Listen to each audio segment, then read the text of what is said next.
All right, first comes love, then comes marriage, then comes headlines. That was the case for one American couple whose happily ever after happened to come with a 19-year age gap. And you would know it, strangers on the internet had some big opinions. Of course they did. Wow, fancy that. When 28-year-old nurse Emily first met 47-year-old model Michael, her parents were naturally a little concerned. But these days, the couple is proving to their family, friends and millions of TikTok followers that those numbers do not define their relationship. And live from our LA studio, we welcome Emily and Michael. Hi, team. Hello, guys. Hi, Emily. Take us back to the start. Where did you guys meet? Gladly. Well, it's kind of a funny start. We actually met in a yoga studio in Arizona called Modern Yoga, Scottsdale. And I noticed him when he first walked in. Michael's got a presence about him. He's tan with the white hair, and he knows everyone, and everyone likes him. So it was only a little bit of time before he inched his mat closer to mine, and we kind of started chatting and getting to know each other. Ah, the old yoga mat crawl. We've all seen that in action. Michael, had you been in a relationship? You know about it. Yeah, had you been in a relationship with anyone younger than you before now? I had just kind of started going into that direction of dating younger. Typically, when I was younger, I was dating older, ironically enough, and then it kind of made a little bit of a switch in my late 30s and early 40s, and I started kind of getting a little bit more used to the, demographic of Gen Z or whatever you want to call it. But I started learning their lingo a little bit more. And I call myself a millennial. I don't like the Gen Z. Okay, a millennial.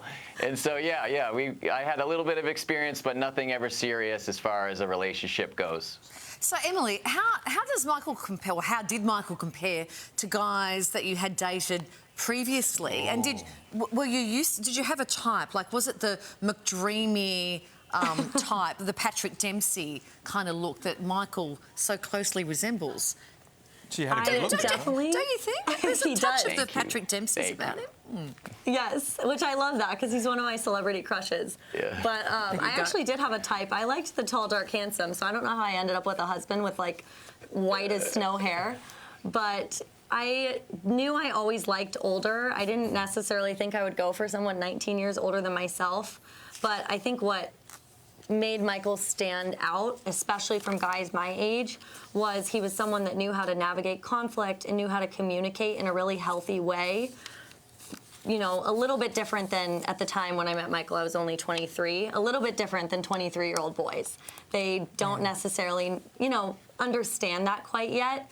And I think I always compare dating an older guy to dating someone that's crashed the plane before. They know how to have a safe crash landing that doesn't have as many bumps and bruises to it because they've navigated life a little bit more than necessarily most boys my age. Okay. It's a cool way of looking. Michael, we've been pussyfooting around. It's time for a man-to-man chat here, bro. Thank you, bud. I've been waiting. Okay. My daughter, a newly married daughter, 25 years old. Okay, so... Congratulations. Oh, congrats. Thank you. It's not about me. It's about you guys. Now, what happens the first time you go and meet Emily's parents? How does that even work? I'm trying to get my head around that. What was it like? It was tough. It was tough. Honestly, I had been there before, so obviously meeting different, parents in the past had been relatively successful, so I wasn't too nervous going in, but her dad's a Marine. He is the same, Yeah, he was a little nervous going in. I was a bit more nervous on this one, yeah. Right. But he is the same age as my dad, which is was a little bit of a shock there at that time. And he's from Boston, or he has spent time in Boston. He's lived there before. I'm from Boston. And I knew I could always go to the Tom Brady and the Red Sox for any kind of a lull into the conversation, and we could pick it right back up from there. So sports was the glue that held us together on that first intro. But I was pretty nervous. I think my mom and I said a total of 5 words at that dinner. Michael and my dad took the cake the whole time. We did.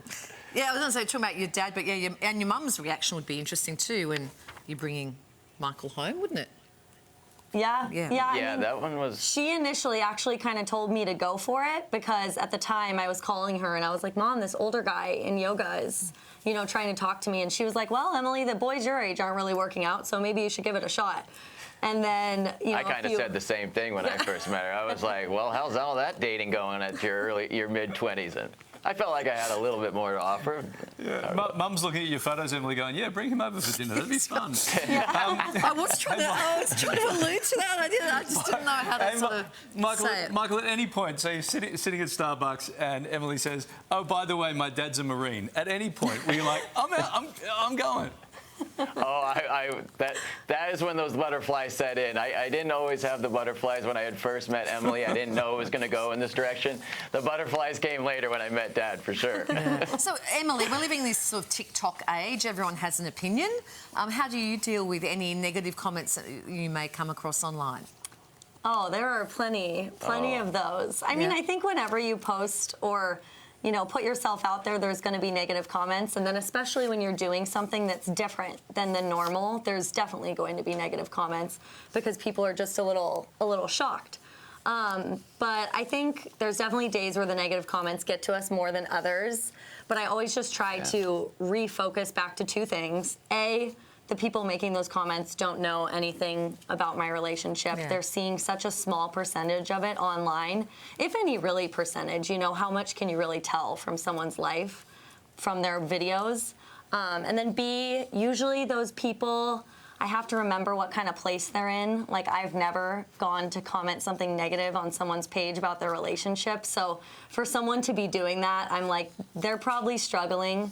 They're taking something of their own personal life out on me, and it's not really my thing to put my energy towards. Yeah, you found a nice balance with that. Guys, lovely to talk to you. We're so happy, Michael, that you slid your yoga mat over a little bit closer and we have this story to tell. Great to talk to you this morning. Thank you so much.